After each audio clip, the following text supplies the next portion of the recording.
نحمده ونصلي على رسوله الكريم اما بعد فاعوذ بالله من الشيطان الرجيم بسم الله الرحمن الرحيم رب اشرح لي صدري ويسر لي امري واحلل عقدة من لساني يفقهوا قولي۔ یونس علیہ السلام سے ایک خطا ضرور ہوئی، لیکن انہوں نے اس کا اعتراف کیا تو اللہ سبحانہ تعالیٰ نے ان کو دوبارہ چن لیا۔ نبی صلی اللہ علیہ وسلم نے فرمایا، کسی شخص کے لیے یہ کہنا جائز نہیں کہ میں یونس بن متیٰ سے بہتر ہوں، کہ میں نے وہ غلطی نہیں کی جو ان سے ہو گئی تھی۔ تو یہ یونس علیہ السلام کی دعا ہے، لا الہ الا انت سبحانک انی کنت من الظالمین۔ نبی صلی اللہ علیہ وسلم نے فرمایا، ذوالنون کی دعا جب وہ مچھلی کے پیٹ میں تھے، یعنی لا الہ الا انت سبحانک انی کنت من الظالمین، جب بھی کوئی مسلمان کسی معاملے میں ان الفاظ کے ساتھ اپنے رب سے دعا کرے، وہ دعا اس کے لیے ضرور قبول ہوگی، یعنی یہ دعا کی قبولیت کا ذریعہ بھی ہے۔ یہ دکھ دور کرنے والے کلمات ہیں۔ رسول اللہ صلی اللہ علیہ وسلم نے فرمایا، کیا میں تمہیں ایسی چیز نہ بتاؤں کہ جب تم میں سے کسی آدمی کو دکھ اور پریشانی اور دنیا کی آزمائشوں میں سے کوئی آزمائش آئے تو وہ اس دعا کو پڑھے تو اس کی تکلیف دور ہو جائے گی؟ تو آپ سے کہا گیا کیوں نہیں؟ آپ نے فرمایا، وہ مچھلی والے کی دعا ہے، لا الہ الا انت سبحانک انی کنت من الظالمین، تیرے سوا کوئی الہ نہیں، تو پاک ہے، بے شک میں ہی ظالموں میں سے ہوں۔ طبری کہتے ہیں کہ سلف صالحین ان الفاظ کے ساتھ دعا مانگتے تھے اور اس دعا کو دعائے کرب کہا کرتے تھے، یعنی تکلیف دور کرنے والی دعا کا نام دیتے۔ اور لا الہ الا اللہ جو ہے یہ افضل ترین ذکر ہے، اس کے ذریعے بھی بندے کو پریشانیوں اور غموں سے چھٹکارا ملتا ہے۔ یہاں پر ہم دیکھتے ہیں کہ یونس علیہ السلام کچھ مانگ نہیں رہے، صرف اللہ کی تعریف کر رہے ہیں اور اپنی خطا کا اعتراف کر رہے ہیں۔ تو یاد رکھیے، اہل علم کہتے ہیں کہ دعا کی دو قسمیں ہوتی ہیں، ایک دعائے ثنا اور دوسری دعائے طلب۔ ایک ہے اللہ تعالیٰ کی تعریف پر مبنی دعا اور دوسری درخواست، یعنی کچھ مانگنا اللہ سبحانہ و تعالیٰ سے یا طلب کرنا۔ تو دعائے ثنا کیا ہوتی ہے؟ جیسے یہ ہے، لا الہ الا انت سبحانک انی کنت من الظالمین، اور جیسے لا الہ الا اللہ وحدہ لا شریک لہ لہ الملک ولہ الحمد وہو علی کل شیء قدیر، یہ عرفہ کے دن کی دعا ہے۔ اسی طرح ایوب علیہ السلام نے جو دعا کی تھی، انی مسنی الضر وانت ارحم الراحمین، یہ بھی اللہ تعالیٰ کی حمد و ثنا ہے۔ اور دعائے طلب کیا ہے؟ جس میں انسان اللہ کا ذکر اور تعریف کر کے اس سے کچھ مانگتا ہے، یعنی اسپیسیفک دعا کرتا ہے۔ تو اس دعا میں ایک طرف لا الہ الا انت سبحانک ہے اور دوسری طرف اپنی خطا کا ارتکاب ہے۔ یاد رکھیے کہ نبی صلی اللہ علیہ وسلم سے اس دعا کی کوئی محدود گنتی وارد نہیں ہوئی۔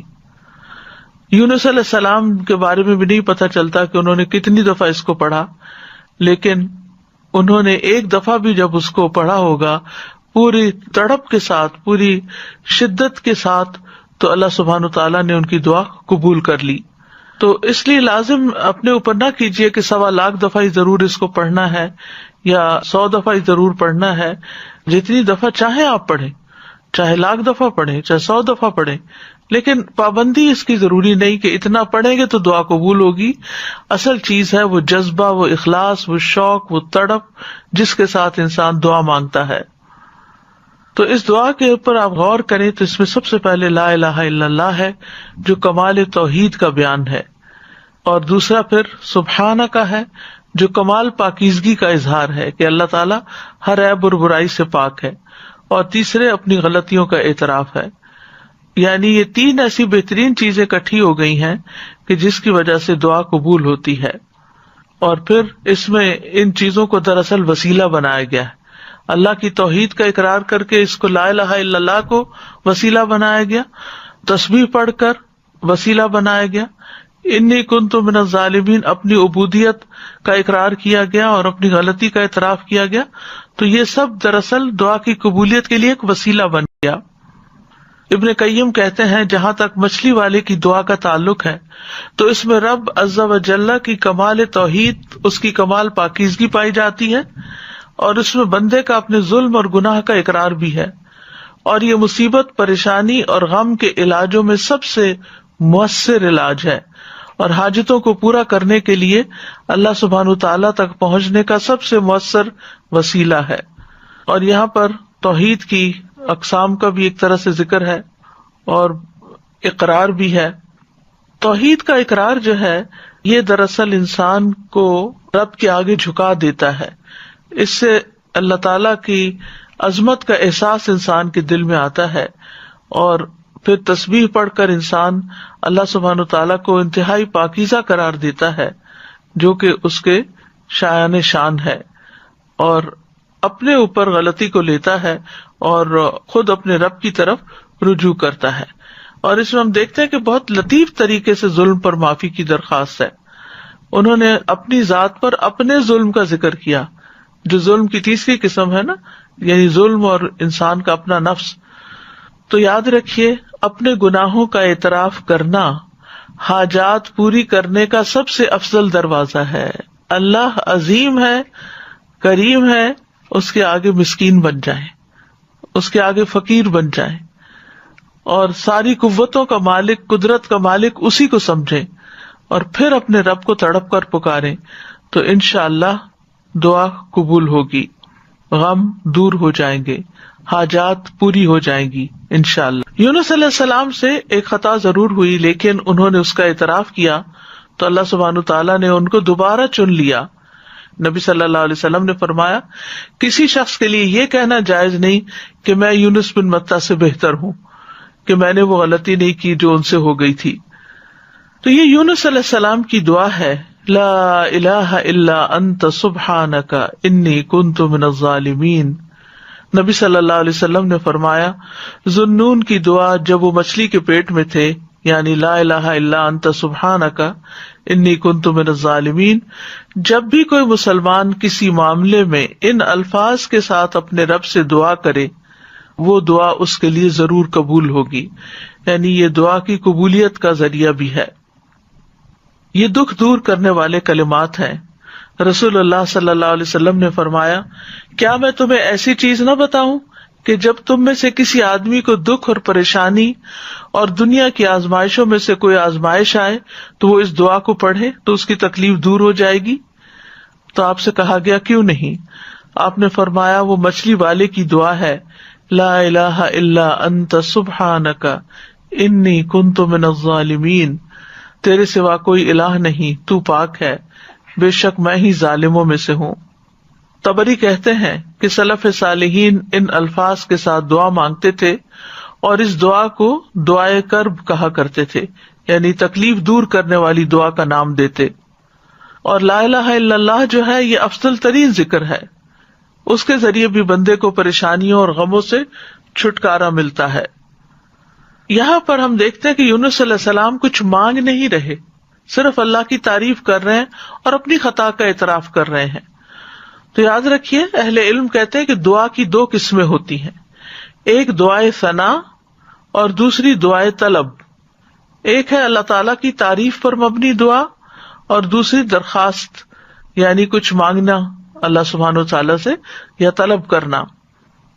تو دعائے ثنا کیا ہوتی ہے؟ جیسے یہ ہے، لا الہ الا انت سبحانک انی کنت من الظالمین، اور جیسے لا الہ الا اللہ وحدہ لا شریک لہ لہ الملک ولہ الحمد وہو علی کل شیء قدیر، یہ عرفہ کے دن کی دعا ہے۔ اسی طرح ایوب علیہ السلام نے جو دعا کی تھی، انی مسنی الضر وانت ارحم الراحمین، یہ بھی اللہ تعالیٰ کی حمد و ثنا ہے۔ اور دعائے طلب کیا ہے؟ جس میں انسان اللہ کا ذکر اور تعریف کر کے اس سے کچھ مانگتا ہے، یعنی اسپیسیفک دعا کرتا ہے۔ تو اس دعا میں ایک طرف لا الہ الا انت سبحانک ہے اور دوسری طرف اپنی خطا کا ارتکاب ہے۔ یاد رکھیے کہ نبی صلی اللہ علیہ وسلم سے اس دعا کی کوئی محدود گنتی وارد نہیں ہوئی۔ یونس علیہ السلام کے بارے میں بھی نہیں پتہ چلتا کہ انہوں نے کتنی دفعہ اس کو پڑھا، لیکن انہوں نے ایک دفعہ بھی جب اس کو پڑھا ہوگا پوری تڑپ کے ساتھ، پوری شدت کے ساتھ، تو اللہ سبحانہ تعالیٰ نے ان کی دعا قبول کر لی۔ تو اس لیے لازم اپنے اوپر نہ کیجیے کہ 1.25 لاکھ دفعہ ہی ضرور اس کو پڑھنا ہے یا 100 دفعہ ضرور پڑھنا ہے، جتنی دفعہ چاہے آپ پڑھیں، چاہے 1,00,000 دفعہ پڑھیں، چاہے 100 دفعہ پڑھیں، لیکن پابندی اس کی ضروری نہیں کہ اتنا پڑھیں گے تو دعا قبول ہوگی. اصل چیز ہے وہ جذبہ، وہ اخلاص، وہ شوق، وہ تڑپ جس کے ساتھ انسان دعا مانگتا ہے. تو اس دعا کے اوپر آپ غور کریں تو اس میں سب سے پہلے لا الہ الا اللہ ہے جو کمال توحید کا بیان ہے، اور دوسرا پھر سبحانہ کا ہے جو کمال پاکیزگی کا اظہار ہے کہ اللہ تعالیٰ ہر عیب اور برائی سے پاک ہے، اور تیسرے اپنی غلطیوں کا اعتراف ہے. یعنی یہ 3 ایسی بہترین چیزیں اکٹھی ہو گئی ہیں کہ جس کی وجہ سے دعا قبول ہوتی ہے. اور پھر اس میں ان چیزوں کو دراصل وسیلہ بنایا گیا ہے. اللہ کی توحید کا اقرار کر کے اس کو لا الہ الا اللہ کو وسیلہ بنایا گیا، تسبیح پڑھ کر وسیلہ بنایا گیا، انی کنت من الظالمین اپنی عبودیت کا اقرار کیا گیا اور اپنی غلطی کا اعتراف کیا گیا. تو یہ سب دراصل دعا کی قبولیت کے لیے ایک وسیلہ بن گیا. ابن قیم کہتے ہیں جہاں تک مچھلی والے کی دعا کا تعلق ہے تو اس میں رب عز و جل کی کمال توحید، اس کی کمال پاکیزگی پائی جاتی ہے، اور اس میں بندے کا اپنے ظلم اور گناہ کا اقرار بھی ہے. اور یہ مصیبت، پریشانی اور غم کے علاجوں میں سب سے مؤثر علاج ہے، اور حاجتوں کو پورا کرنے کے لیے اللہ سبحانہ تعالیٰ تک پہنچنے کا سب سے مؤثر وسیلہ ہے. اور یہاں پر توحید کی اقسام کا بھی ایک طرح سے ذکر ہے اور اقرار بھی ہے. توحید کا اقرار جو ہے یہ دراصل انسان کو رب کے آگے جھکا دیتا ہے. اس سے اللہ تعالیٰ کی عظمت کا احساس انسان کے دل میں آتا ہے، اور پھر تسبیح پڑھ کر انسان اللہ سبحانہ تعالیٰ کو انتہائی پاکیزہ قرار دیتا ہے جو کہ اس کے شایان شان ہے، اور اپنے اوپر غلطی کو لیتا ہے اور خود اپنے رب کی طرف رجوع کرتا ہے. اور اس میں ہم دیکھتے ہیں کہ بہت لطیف طریقے سے ظلم پر معافی کی درخواست ہے. انہوں نے اپنی ذات پر اپنے ظلم کا ذکر کیا، جو ظلم کی تیسری قسم ہے نا، یعنی ظلم اور انسان کا اپنا نفس. تو یاد رکھیے اپنے گناہوں کا اعتراف کرنا حاجات پوری کرنے کا سب سے افضل دروازہ ہے. اللہ عظیم ہے، کریم ہے، اس کے آگے مسکین بن جائیں، اس کے آگے فقیر بن جائیں، اور ساری قوتوں کا مالک، قدرت کا مالک اسی کو سمجھیں، اور پھر اپنے رب کو تڑپ کر پکاریں تو انشاءاللہ دعا قبول ہوگی، غم دور ہو جائیں گے، حاجات پوری ہو جائیں گی انشاءاللہ. یونس علیہ السلام سے ایک خطا ضرور ہوئی لیکن انہوں نے اس کا اعتراف کیا تو اللہ سبحانہ تعالیٰ نے ان کو دوبارہ چن لیا. نبی صلی اللہ علیہ وسلم نے فرمایا کسی شخص کے لیے یہ کہنا جائز نہیں کہ میں یونس بن متیٰ سے بہتر ہوں، کہ میں نے وہ غلطی نہیں کی جو ان سے ہو گئی تھی. تو یہ یونس علیہ السلام کی دعا ہے، لا الہ الا انت سبحانک انی کنت من الظالمین. نبی صلی اللہ علیہ وسلم نے فرمایا ذوالنون کی دعا جب وہ مچھلی کے پیٹ میں تھے، یعنی لا الہ الا انت سبحانک انی کنت من الظالمین، جب بھی کوئی مسلمان کسی معاملے میں ان الفاظ کے ساتھ اپنے رب سے دعا کرے وہ دعا اس کے لیے ضرور قبول ہوگی. یعنی یہ دعا کی قبولیت کا ذریعہ بھی ہے. یہ دکھ دور کرنے والے کلمات ہیں. رسول اللہ صلی اللہ علیہ وسلم نے فرمایا کیا میں تمہیں ایسی چیز نہ بتاؤں کہ جب تم میں سے کسی آدمی کو دکھ اور پریشانی اور دنیا کی آزمائشوں میں سے کوئی آزمائش آئے تو وہ اس دعا کو پڑھے تو اس کی تکلیف دور ہو جائے گی. تو آپ سے کہا گیا کیوں نہیں؟ آپ نے فرمایا وہ مچھلی والے کی دعا ہے، لا الہ الا انت سبحانک انی کنت من الظالمین، تیرے سوا کوئی الہ نہیں، تو پاک ہے، بے شک میں ہی ظالموں میں سے ہوں. طبری کہتے ہیں کہ سلف صالحین ان الفاظ کے ساتھ دعا مانگتے تھے اور اس دعا کو دعائے کرب کہا کرتے تھے، یعنی تکلیف دور کرنے والی دعا کا نام دیتے. اور لا الہ الا اللہ جو ہے یہ افضل ترین ذکر ہے، اس کے ذریعے بھی بندے کو پریشانیوں اور غموں سے چھٹکارا ملتا ہے. یہاں پر ہم دیکھتے ہیں کہ یونس علیہ السلام کچھ مانگ نہیں رہے، صرف اللہ کی تعریف کر رہے ہیں اور اپنی خطا کا اعتراف کر رہے ہیں.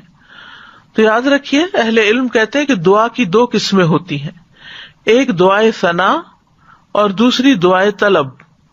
ایک ہے اللہ تعالیٰ کی تعریف پر مبنی دعا اور دوسری درخواست، یعنی کچھ مانگنا اللہ سبحانہ وتعالی سے یا طلب کرنا. تو دعائے ثنا کیا ہوتی ہے؟ جیسے یہ ہے لا الہ الا انت سبحانک انی کنت من الظالمین، اور جیسے لا الہ الا اللہ وحدہ لا شریک لہ لہ الملک ولہ الحمد وہو علی کل شیء قدیر، یہ عرفہ کے دن کی دعا ہے. اسی طرح ایوب علیہ السلام نے جو دعا کی تھی انی مسنی الضر وانت ارحم الراحمین، یہ بھی اللہ تعالیٰ کی حمد و ثنا ہے. اور دعائے طلب کیا ہے؟ جس میں انسان اللہ کا ذکر اور تعریف کر کے اس سے کچھ مانگتا ہے، یعنی اسپیسیفک دعا کرتا ہے. تو اس دعا میں ایک طرف لا الہ الا انت سبحانک ہے اور دوسری طرف اپنی خطا کا ارتکاب ہے. یاد رکھیے کہ نبی صلی اللہ علیہ وسلم سے اس دعا کی کوئی محدود گنتی وارد نہیں ہوئی. یونس علیہ السلام کے بارے میں بھی نہیں پتہ چلتا کہ انہوں نے کتنی دفعہ اس کو پڑھا، لیکن انہوں نے ایک دفعہ بھی جب اس کو پڑھا ہوگا پوری تڑپ کے ساتھ، پوری شدت کے ساتھ، تو اللہ سبحانہ تعالیٰ نے ان کی دعا قبول کر لی. تو اس لیے لازم اپنے اوپر نہ کیجیے کہ 1.25 لاکھ دفعہ ہی ضرور اس کو پڑھنا ہے یا 100 دفعہ ہی ضرور پڑھنا ہے.